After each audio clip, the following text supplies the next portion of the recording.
As Hurricane Hugo hits our shores, Chuck Taylor is on the move to cover it. Live reports from Hurricane Hugo tonight on Action 11 News Night Team. Action 11 News Night Team is sponsored by Liberty National Bank. There are banks, and there is liberty. Action 11 News Night Team, next on WHAS-TV.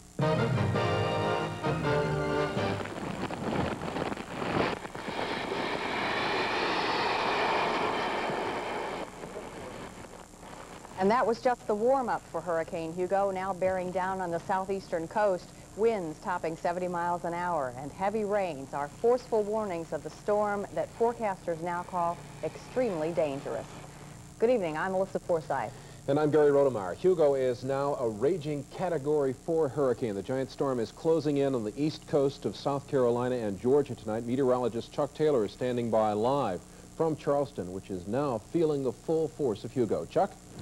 We certainly are feeling the full hurricane force winds in Charleston right now. All during the evening, the wind and rain have been building, and just within the past hour or so, things have gotten very, very bad here in Charleston. We've lost power in our area, and it looks like most of the city is now without power.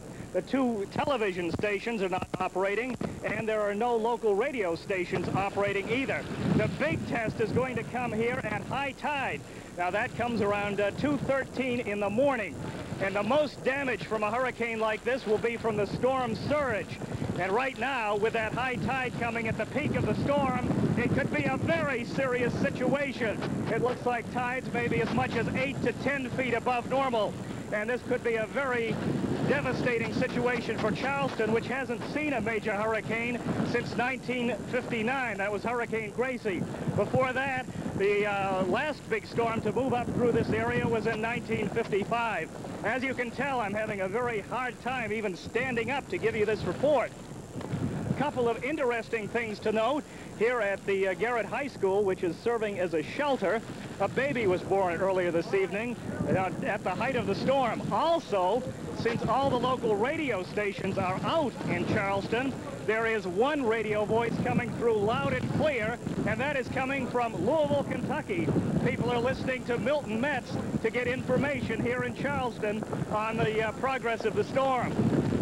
It does appear that the hurricane eye will come very close to us in the next hour or so with winds of 140 miles an hour. If I make it, I'll give you more tomorrow. Live from Charleston, I'm Chuck Taylor.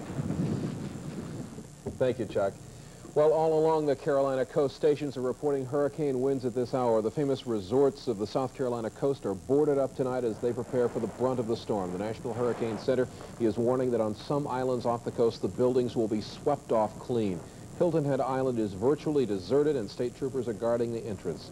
At Georgetown, South Carolina, just north of Charleston, they are already getting winds of better than 70 miles per hour.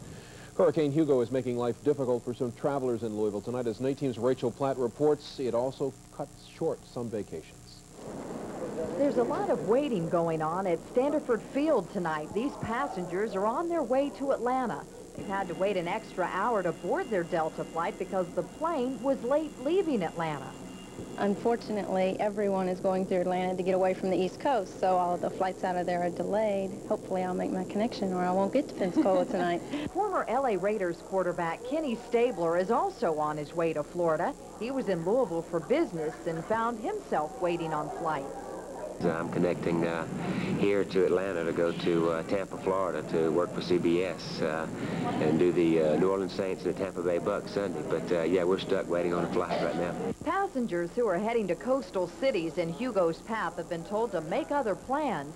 Airports in Savannah, Augusta, and Charleston, South Carolina are closed. Standiford officials say they aren't sending any passengers to cities threatened by Hugo. A Delta spokesman says residents holding tickets to those areas shouldn't worry.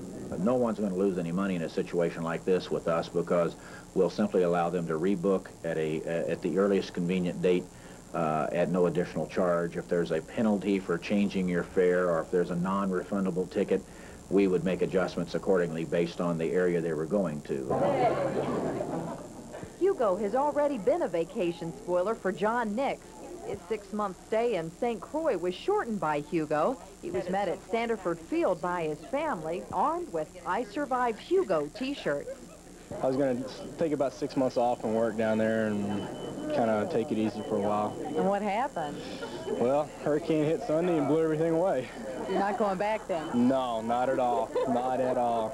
I've had my share of islands for a while. This group also came face-to-face with Hugo. Their cruise ended in San Juan, Puerto Rico, right as Hugo was coming ashore.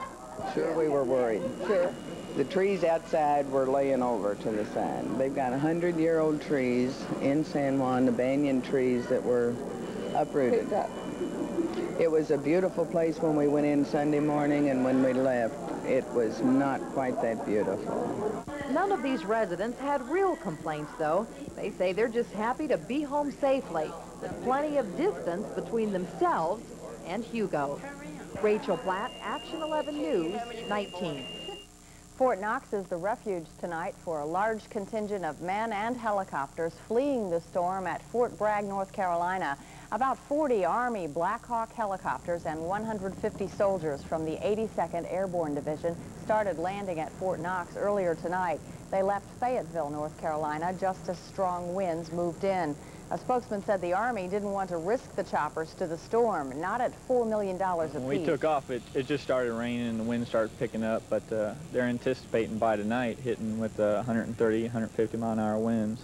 So we definitely had to get out of there when we did.